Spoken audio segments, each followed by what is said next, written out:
Hello everyone, welcome back to our channel Suman সহেলির রান্নাঘর। তো সবাই কেমন আছো বলো? আমি তো খুবই ভালো আছি, আশা করি তোমরাও ভালো আছো।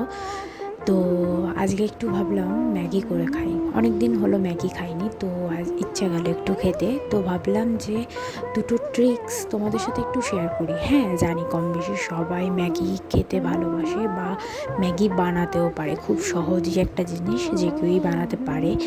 তো দুটো ট্রিক শেয়ার করার জন্য এই ভিডিওটা মেনলি করা।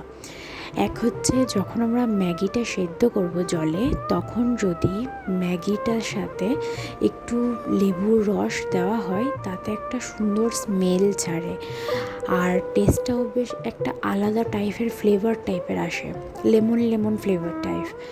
আর 2 নম্বর হচ্ছে, ম্যাগি মশলাটাকে ডিরেক্ট ম্যাগিটা ভাজার সময় না দিয়ে যদি একটু জলে গুলে সেটাকে দেওয়া হয়, তাহলে ম্যাগিটার সাথে সেটা খুব সুন্দরভাবে খাপ খেয়ে যায় আর টেস্টটা যেন আর একটা অন্য মাত্রায় হয়।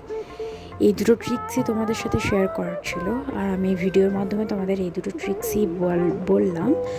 জানি না কেউ জানো কি না এই ট্রিক্সটা, তো কেউ যদি জেনে থাকো তাহলে অবশ্যই আমাকে কমেন্টে জানিও যে হ্যাঁ জানো। তো এটুকুই ছিল আজকে আমার বলার। তো ভিডিওটা ভালো লাগলে অবশ্যই লাইক কমেন্ট শেয়ার করো আর চ্যানেলটাকে সাবস্ক্রাইব করে দিও। টাটা।